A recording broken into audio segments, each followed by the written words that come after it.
Students, मैं सब Kapil Sharma, physics faculty प्रज्ञा academy Gangapur city. मैं आप सभी का एक बार फिर से हमारे ऑनलाइन यूट्यूब चैनल प्रज्ञा अकेडमी गंगापुर सिटी पर हार्दिक स्वागत करता हूं। डियर स्टूडेंट्स, हमने लास्ट लेक्चर में पढ़ा था किन चीज़ों के बारे में, आवेश एवं इसके गुणधर्मों के बारे में, और उसके साथ हमने किसी भी आवेशित वस्तु को प्राप्त करने के लिए 3 तरीकों की बात की थी। कौन कौन सी?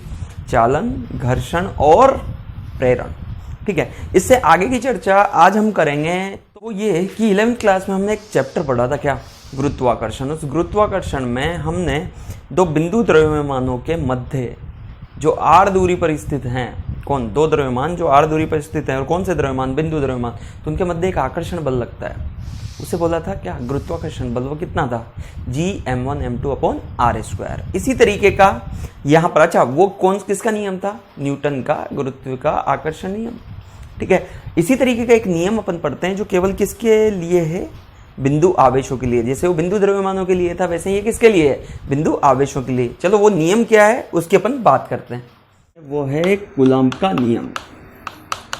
कूलॉम का नियम। और बच्चों ये नियम कुछ उसी तरीके का है जो न्यूटन के 2 द्रव्यमानों के लिए, जो 2 बिंदु द्रव्यमान जो एक दूसरे से कितनी दूरी पर थे? r दूरी पर, उनके बीच में लगने वाला जो गुरुत्वीय आकर्षण बल था, उसी के जैसा 2 आवेशों के लिए जो नियम दिया था, किसने दिया था? कूलॉम ने। द्रव्यमानों के लिए न्यूटन ने, और बिंदु आवेशों के लिए कूलॉम ने।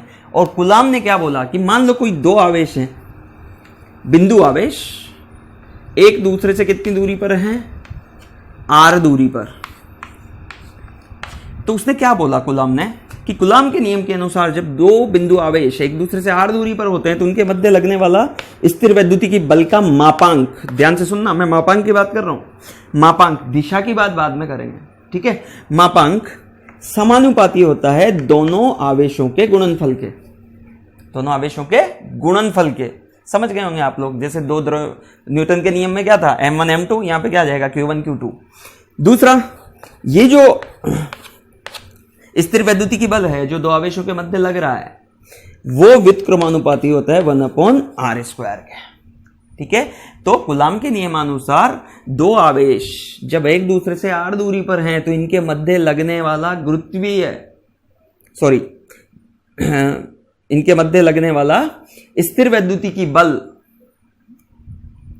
उन दोनों आवेशों के गुणनफल के समानुपाती होता है तथा दूरी के वर्ग के व्युत्क्रमानुपाती होता है। इक्वेशन नंबर 1 और इक्वेशन नंबर 2। जब बच्चों में इक्वेशन 1 और इक्वेशन 2 को कंबाइन करके लिखें तो क्या आ जाएगा? F समानुपाती क्या? Q1 Q2/r²। जब आप समानुपाती का चिन्ह हटाओगे तो देखो क्या आएगा। जब समानुपाती का चिन्ह हटाओगे तो क्या आ जाएगा? यहाँ पे एक नियतांक, और नियतांक को इसमें प्रदर्शित किया जाएगा k Q1 Q2/r²। ये बेटा कुछ वैसा ही सूत्र है ना जो अपन ने गुरुत्वाकर्षण के लिए देखा था। जब 2 द्रव्यमान एक दूसरे से, m1 और m2, 2 बिंदु द्रव्यमान जब एक दूसरे से r दूरी पड़ते हैं तो उनके मध्य लगने वाला गुरुत्वीय बल, और एक केवल आकर्षण का होता है। ठीक है, कितना था? Gm1 m2/r²। तो यहाँ पे g का काम k ने, m1 का काम q1 ने, m2 का काम q2 ने, और r का काम r ने। तो ये जो बल है ये किससे प्राप्त हुआ? कूलॉम के नियम से। यहां पे k एक नियतांक है और इसे बोला जाता है स्थिर वैद्युतिकी नियतांक। स्थिर वैद्युतिकी नियतांक। ठीक है जी, स्थिर वैद्युतिकी नियतांक। और इस k को लिखा जाता है 1/4πε0। ये जो चिन्ह है ना, ये तो होता है एप्सिलॉन का, EPSILON, एप्सिलॉन। और नीचे लगा दो तो नोट, मतलब जब अपन, ये तो एप्सिलॉन है, और अगर यहां पे नीचे ये 0 लगा दो तो इसे नोट बोल दिया जाता है। तो ये क्या हो गया? Epsilon note. 0 को नोट इस तरीके से बोल देते हैं। एप्सिलॉन 0 बोल दो, यूं बोल दो, कोई दिक्कत नहीं है। तो एप्सिलॉन नोट बोल दे, एप्सिलॉन 0। तो यहां पे एप्सिलॉन 0 है ना, ये माध्यम का गुण है। किसका गुण है? माध्यम का। और ये माध्यम किसके बीच में? इन दोनों आवेश, ये दोनों आवेश जिस माध्यम में है उसका गुण है कौन? Epsilon note. लेकिन अभी यहां पर इन दोनों आवेशों को हमने किसमें रखा हुआ है? निर्वात में। किसमें? निर्वात में, वैक्यूम में, या फिर हवा बोल दो या वैक्यूम बोल दो। ठीक है, तो ये निर्वात के लिए अपन क्या लिख देते हैं? Epsilon note. और अगर आप आगे, अपन आगे जब पढ़ेंगे तो मैं बताऊंगा किसी माध्यम के लिए क्या लिखते हैं? एप्सिलॉन। ठीक है, तो ये किसका गुण है? माध्यम का। और के बराबर कितना होता है? 1/4πε0। और अभी माध्यम क्या है? माध्यम कुछ है ही नहीं, तो अपन ने दोनों आवेशों को किसमें रखा हुआ है? निर्वात का। इस निर्वात में अभी बाद में जब माध्यम की बात करेंगे तब मैं तुम्हें बताऊंगा कि माध्यम का किस तरीके से प्रभाव होता है। अभी अपन ने किस में रखा हुआ है? आवेशों को निर्वात में। तो इसे बोल देंगे अपन निर्वात की विद्युतशीलता। निर्वात की विद्युतशीलता। क्लियर? यह है निर्वात की विद्युतशीलता और इसे बोलते हैं एप्सिलॉन 0 या एप्सिलॉन नॉट। और इसका मान, एप्सिलॉन नॉट का मान वो होता है 8.85 इंटू 10⁻12 और यूनिट आप लोग निकालोगे, ये आपका काम है। मैं आपको के का मात्रक बता देता हूं, के की यूनिट बता देता हूं। देखो के की यूनिट क्या होगी? के की यूनिट होगी, के बराबर अपन यहां से क्या लिख सकते हैं? के बराबर लिख सकते हैं एफ इंटू आर स्क्वायर बटा Q1 Q2। F into are square बटा Q1 Q2। तो एफ की यूनिट न्यूटन, आर स्क्वायर की मीटर स्क्वायर और ये क्यू मतलब Q1 की क्या होगी? कुलाम। और इसकी भी क्या हो जाएगी? कुलाम। तो यहां पे सी स्क्वायर लिख दो, सी स्क्वायर। ठीक है जी। अब जब आपको के की यूनिट पता चल गई तो इसकी तो पता चली गई, अब आपको इसकी यूनिट निकालनी। तो ये यहां पे मैंने मान तो बता दिया, इतना होता है एप्सिलॉन नॉट का मान। ठीक है, तो यहां पे यूनिट आप लोग निकाल के बताना मुझे। ठीक, तो ये इस तरीके से बल दिया जाता है। यहां पे के क्या है? स्थिर वैद्युतिक नियतांक, जिसको के बराबर 1/4πε0। अब जब आप इस मान को यहां पे रखोगे, देखो पाई की वैल्यू आपको पता है 4, तो 4 है ही। एप्सिलॉन की वैल्यू जब ये यहां पे डालोगे तो ये मान निकल के आता है 9 इंटू 10⁹ यूनिट। तो आप, और यूनिट कितनी है? ये रही, न्यूटन मीटर स्क्वायर बटा कूलाम स्क्वायर। ये के का मान है एप्सिलॉन का, एप्सिलॉन नॉट का ये है। एप्सिलॉन नॉट को क्या बोलते हैं? निर्वात की विद्युतशीलता। ठीक है, तो दो स्थिर आवेशों के मध्य जो एक दूसरे से r दूरी पर है उनके मध्य लगने वाला बल कितना होता है? के Q1 Q2 upon are square. यहाँ पे के क्या है? स्थिर वैद्युतिक नियतांक। के को क्या लिख सकते हैं? 1/4πε0। एप्सिलॉन नॉट क्या है? निर्वात की विद्युतशीलता।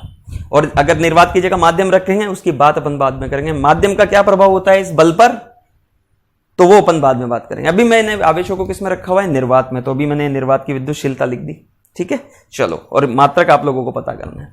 ये बात हुई इस बल की। ठीक, अब इस बल के बारे में अपन और भी बातें करते हैं, सुनो ध्यान से। पहली बात, ये तो मापांक हुआ, अभी मैंने दिशा तो बताई नहीं, दिशा की बात भी अभी अपन करेंगे। अब दूसरी बात सुनो, जब मैं आपसे बोलूं कि जो Gm1m2 अपॉन आर स्क्वायर है, Gm1m2 अपॉन आर स्क्वायर जो बल है वो केवल किसका होता है? आकर्षण का। गुरुत्व का जो बल है वो केवल किसका है? आकर्षण का। लेकिन ये जो दोनों आवेशों के मध्य जो बल लग रहा है F बराबर कितना? K Q1 Q2 upon are square, ये आकर्षण का भी हो सकता है और प्रतिकर्षण का भी। आकर्षण का भी हो सकता है और प्रतिकर्षण का भी। आकर्षण का, अच्छा कितना बल लगेगा? इतना। दिशा क्या होगी? अभी बता रहा हूं। आकर्षण का होगा या प्रतिकर्षण का? ए भी सुनो, ये आकर्षण का भी हो सकता है और प्रतिकर्षण का भी। किस सर, कब आकर्षण का होगा, कब प्रतिकर्षण का होगा? अगर Q1 Q2, Q1 एवं Q2 समान प्रवृत्ति के हैं या समान चिन्ह के हैं, मतलब दोनों प्लस प्लस या दोनों माइनस माइनस, मतलब plus plus comma minus minus, तो ये क्या होगा? प्रतिकर्षण। क्या होगा? प्रतिकर्षण। और अगर Q1 एवं Q2 विपरीत चिन्ह के हैं, विपरीत चिन्ह मतलब एक प्लस और एक माइनस, तो ये किसका होगा? आकर्षण। वैसे भी आपको पता है समान प्रवृत्ति के आवेश एक दूसरे को प्रतिकर्षित करते हैं तथा विपरीत प्रवृत्ति के आवेश एक दूसरे को आकर्षित करते हैं। तो ये आकर्षण का भी हो सकता है और प्रतिकर्षण का भी हो सकता है। किस में निर्भर करेगा? Q1 और Q2 के चिन्ह पर। ठीक, ये भी इंपॉर्टेंट बात। तो अपन ने मापांक भी सीख लिया और ये भी बात कर ली क्या कि ये आकर्षण का भी हो सकता है और प्रतिकर्षण का भी। चलो यहां तक की बात हुई। और देखो कि अब दिशा की बात करते हैं। ठीक है, अब दिशा की बात देखो, याद करो क्या याद करो जब अपन ने गुरुत्वाकर्षण बल पढ़ा था तो जब दोनों आवेश सॉरी दोनों द्रव्यमान m1 और m2 एक दूसरे से जब r दूरी पर थे तो ये m1 भी इसे क्या कर रहा था, आकर्षित, और m2 भी इसे क्या कर रहा था, आकर्षित। तो बेटा आपको पता हो तो अपन ने वहां पे पढ़ा था कि जो बल लगता है उसकी दिशा, जो ये बल लग रहा है ना दोनों के बीच में, उस बल की दिशा क्या थी, इन दोनों को मिलाने वाली रेखा के अनुदिश। तो क्या लिखेंगे हम यहां पे कि F की दिशा, F का मापांक तो देख ही लिया, इस बल की दिशा दोनों आवेशों को मिलाने वाली रेखा के अनुदिश होती है। दोनों आवेशों को मिलाने वाली रेखा के अनुदिश होती है। तो ये दिशा की भी बात हो गई। तो इसका मतलब ये Q1 Q2 पर बल लगा रहा होगा और Q2 Q1 पर बल लगा रहा होगा। बल तो दोनों पे लग रहा होगा ना, जैसे M1 M2 को आकर्षित कर रहा है और M2 M1 को आकर्षित कर रहा है, इसी तरीके से Q2 भी Q1 पर बल लगा रहा होगा और Q1 भी Q2 पर लगा रहा होगा। मैंने यहां पे तो बोला आकर्षित कर रहा है और यहां पे बोल रहा हूं मैं बल लगा रहा है। क्यों? क्योंकि आकर्षण का भी हो सकता है और प्रतिकर्षण का भी। स्थिर वैद्युतिकी बल आकर्षण का भी हो सकता है और प्रतिकर्षण का भी, जबकि द्रव्यमानों के मध्य लगने वाला गुरुत्वाकर्षण बल केवल किसका होता है? आकर्षण का। यहां पे अगर मैं आपसे बोलूं कि Q2 Q1 को क्या कर रहा है, तो सर चिन्ह तो बताओ। तो मान लो कि दोनों अपन ने क्या ले लिया, प्लस प्लस, तो दोनों क्या करेंगे? प्रतिकर्षित। तो ये भी इसको प्रतिकर्षित करेगा किधर? इधर, क्योंकि इन दोनों को मिलाने वाली रेखा यही तो है। और ये भी इसको प्रतिकर्षित करेगा इधर। क्लियर? तो दोनों के मध्य जो बल लग रहा है, वो एक दूसरे को प्रतिकर्षण का कितना, K Q1 Q2 upon R²। अब सुनो, Q1 Q2 पर कितना बल लगा रहा है? आप बोलोगे F21 कितना लगा रहा है? F21। और Q2 Q1 पर कितना लगा रहा है? क्या बोलोगे? F12। आप बोलोगे कि सर F12 F21 क्या है? F12 का मतलब 1 पर बल किसके कारण? 2 के कारण। और F21 का मतलब 2 पर बल किसके कारण? 1 के कारण। ठीक, अब सुनो आगे। F वेक्टर, इसकी दिशा की बात कर ली। यहां पे F12 क्या है? 1 पर 2 के कारण बल। और F21 क्या है? 2 पर 1 के कारण बल। अपन यहां पे कह सकते हैं कि जितना बल 1 पर 2 लगा रहा है, उतना ही बल 2 1 पर लगा रहा है। तो दोनों का मापांक तो क्या होता है? सेम। और किसके बराबर है? F के बराबर, F के मापांक के बराबर। और कितना था वो F का मापांक? K Q1 Q2 upon R²। दिशा तो पता चली गई ना, दिशा तो तीर के निशान के अनुसार। इंपॉर्टेंट तो मापांक है, दिशा तो आप ऐसे भी लिख ही दोगे। तो आप क्या बोलोगे कि F12 वेक्टर का मापांक F21 वेक्टर के मापांक के बराबर होता है। दोनों का मापांक किसके बराबर होता है? जो बल अपन ने लिखा और वो कितना था? K Q1 Q2 upon R²। इसका मतलब ये भी इस पर उतना ही बल लगा रहा है जितना ये इस पर लगा रहा है। क्लियर बात? तो यहां पे अपन ने बहुत सारी प्रॉपर्टीज देख ली। अच्छा, दिशा, एक F12 की दिशा और F21 की मापांक तो सेम है, लेकिन दिशा के बारे में क्या विचार है? तो क्या लिख सकते हो कि F12 का मापांक, दिशा विपरीत होती है किसके? F21 के। देखो, मापांक तो सेम है लेकिन दिशा विपरीत है, तभी तो क्या लिख दिया? माइनस। इसका मापांक और इसका मापांक तो सेम है लेकिन दिशा क्या है? विपरीत। यहां पे माइनस किसको बता रहा है? कि दोनों बल एक दूसरे के विपरीत है। देखो, ये इसको इधर धकेल रहा है और ये इसको इधर धकेल रहा है, इसलिए दोनों की दिशा क्या है? विपरीत। ठीक, अब इससे संबंधित सारी बातें अपन कर चुके हैं। अब इसके अपन इंपॉर्टेंट पॉइंट नोट करते हैं। वो क्या क्या? ध्यान से सुनना कि जब दो आवेश एक दूसरे से r दूरी पर स्थित हैं, तो दोनों एक दूसरे पर स्थिर वैद्युतिकी बल लगाते हैं और उस बल का जो मान है वो कितना होता है? पहला इंपॉर्टेंट पॉइंट, उस बल का मान होता है F, या यूं लिख दो F12 1 2 पर लगा रहा है, या यूं बोल दो F21 वो कितना होता है? K Q1 Q2 upon R²। दिशा, दूसरा पॉइंट, बल की दिशा दोनों आवेशों को दोनों आवेशों को मिलाने वाली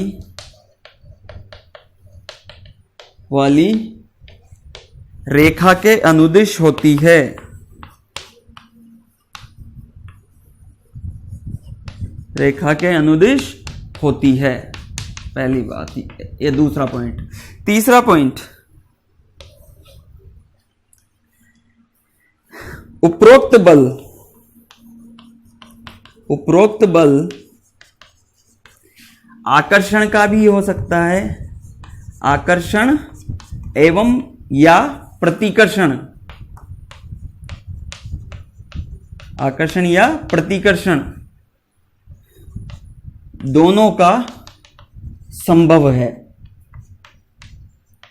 या तो आकर्षण का होगा या प्रतिकर्षण, आकर्षण का भी हो सकता है या प्रतिकर्षण का भी हो सकता है। ठीक है, ये 3 इंपॉर्टेंट पॉइंट हो गए। इनको इंपॉर्टेंट पॉइंट्स में नोट करना आप, 3 इंपॉर्टेंट पॉइंट। और देखो और क्या क्या बातें हैं इस बल के लिए,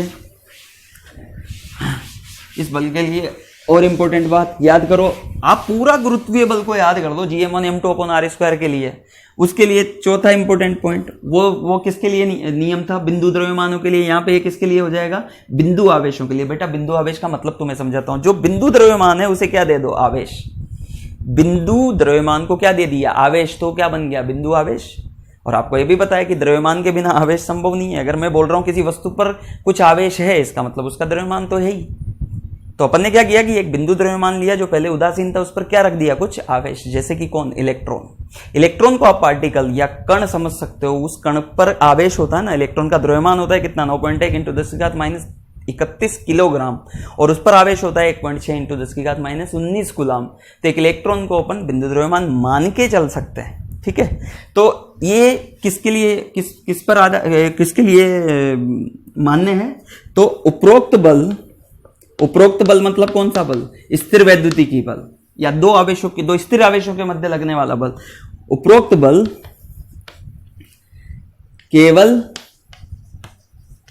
केवल आवेशों की स्थिरावस्था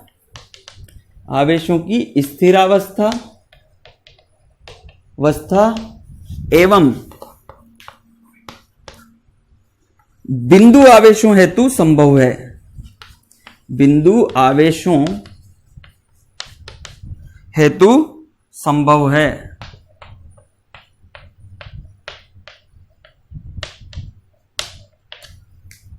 ठीक है जी, ये चौथा पॉइंट। और सोचो आप लोग क्या क्या पॉइंट संभव हैं।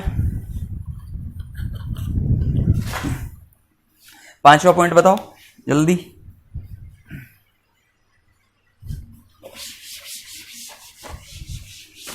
पांचवा पॉइंट बताओ। 5वां पॉइंट, एक पर लगने वाला बल 2 के कारण, एक पर लगने वाला बल 2 के कारण की दिशा 2 पर लगने वाले बल 1 के कारण के विपरीत होती है। ठीक है जी, अब सुनो एक बात। वे बल जो मापांक में समान हो, देखो दोनों का मापांक सेम, दिशा में विपरीत हो, ऐसे बल जो मापांक में समान, दिशा में विपरीत तथा अलग अलग वस्तुओं पर लगें। देखो ये F12 किस पर लग रहा है? Q1 पर। F21 किस पे लग रहा है? Q2 पर। तो दोनों बल अलग अलग आवेशों पे लग रहे हैं। मापांक समान है, दिशा विपरीत है, तो ऐसे बल क्या कहलाते हैं? क्रिया एवं प्रतिक्रिया। तो इसका मतलब अपन क्या लिख सकते हैं 6ठे पॉइंट में कि F12 एवं F21, देखो अब मैं मापांक की बात नहीं कर रहा, मैं अब दिशा के साथ की बात कर रहा हूं। F12 एवं F21 दोनों बल क्रिया एवं प्रतिक्रिया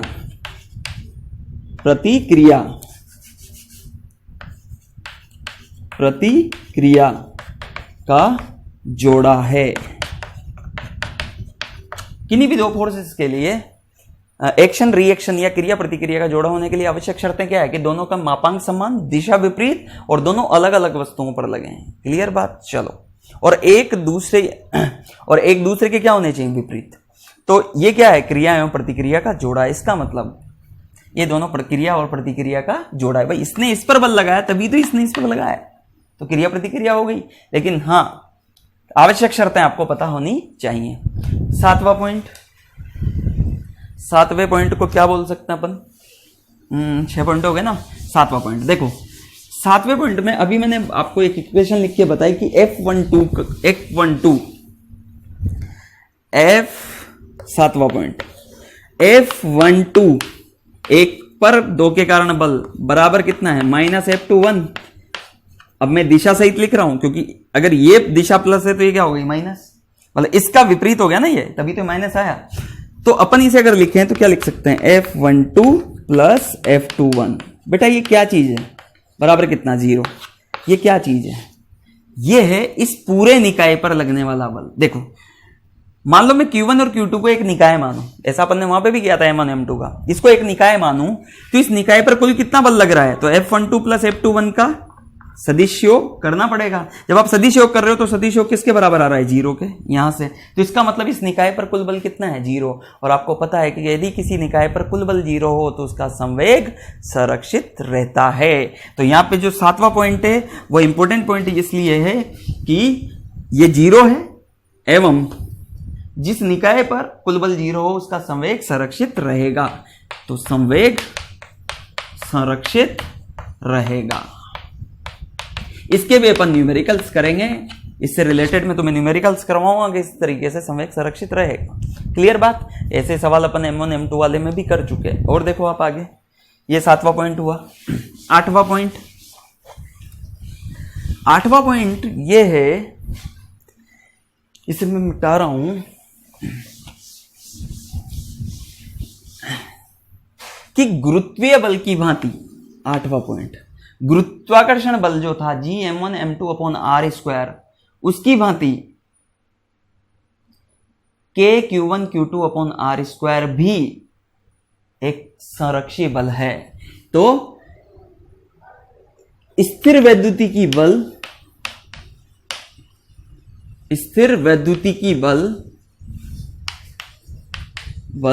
एक संरक्षी बल है। संरक्षी बल है। और संरक्षी बल क्या होते हैं? ऐसे बल जिनके द्वारा किया गया कार्य पथ पर निर्भर नहीं करता। तो ऐसा एक बल तो अपन ने क्या पढ़ा था? गुरुत्वाकर्षण। और दूसरा बल क्या पढ़ रहे हैं? स्थिर वैद्युतिकी, दोनों बल। और तीसरा देखो, एक बल पढ़ेंगे अपन चुंबकीय बल, उसकी बात अपन वहां पे करेंगे वो संरक्षी या असंरक्षी। लेकिन अभी अपन ने जो दोनों बल पढ़े हैं अभी तक, कौन कौन से? गुरुत्वाकर्षण बल और स्थिर वैद्युतिकी बल, वो दोनों कैसे हैं? संरक्षी बल। अच्छा, इसका प्रूफ भी करवाऊंगा मैं कि ये संरक्षी बल क्यों होता है। ठीक है ना? अभी केवल आप ये ध्यान रखो कि ये संरक्षी बल होता है। नवा पॉइंट याद करो।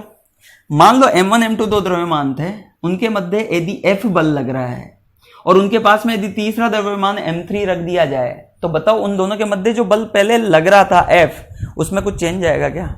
नहीं। ऐसा अपन ने पढ़ा था वहां पे कि दो बिंदु द्रव्यमानों के मध्य लगने वाले बल पर तीसरे द्रव्यमान की उपस्थिति का कोई प्रभाव नहीं पड़ता। इसी तरीके से दो आवेशों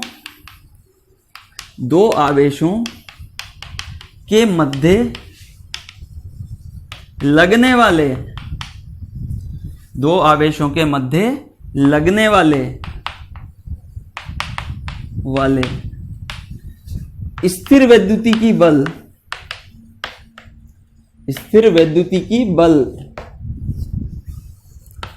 बल पर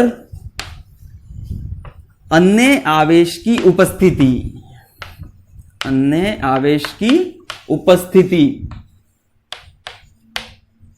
उपस्थिति का प्रभाव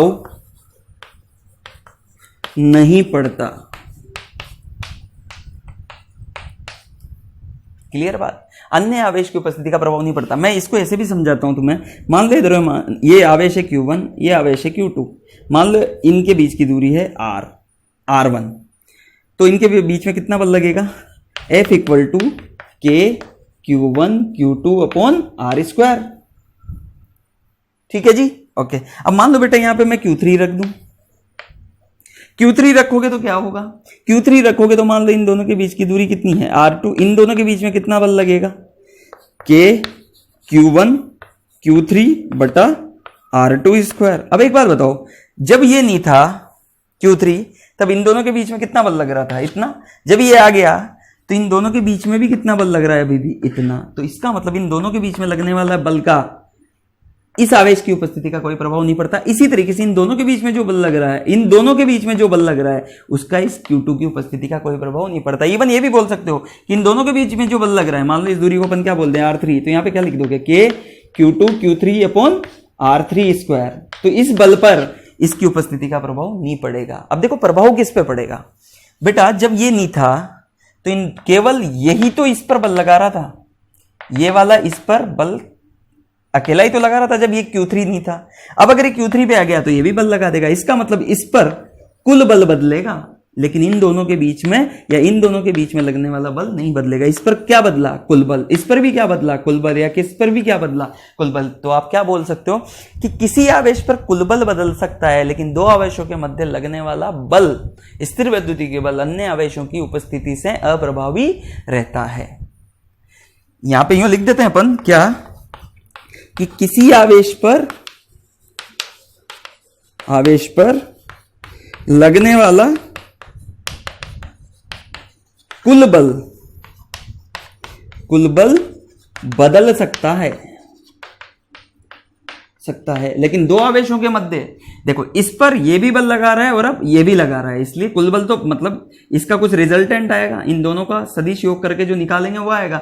लेकिन जब ये नहीं था तब भी इनके बीच में जो बल लग रहा था, इसके आने के बाद भी उतना ही लगेगा। तो इन दोनों के बीच में लगने वाला बल तो परिवर्तित नहीं हुआ, लेकिन इस पर कुल बल बदला नहीं, बदला क्योंकि ये नहीं था तब ये अकेला लगा रहा था। तो कुल बल बदलता है, लेकिन दो आवेशों के मध्य लगने वाला बल परिवर्तित नहीं होता।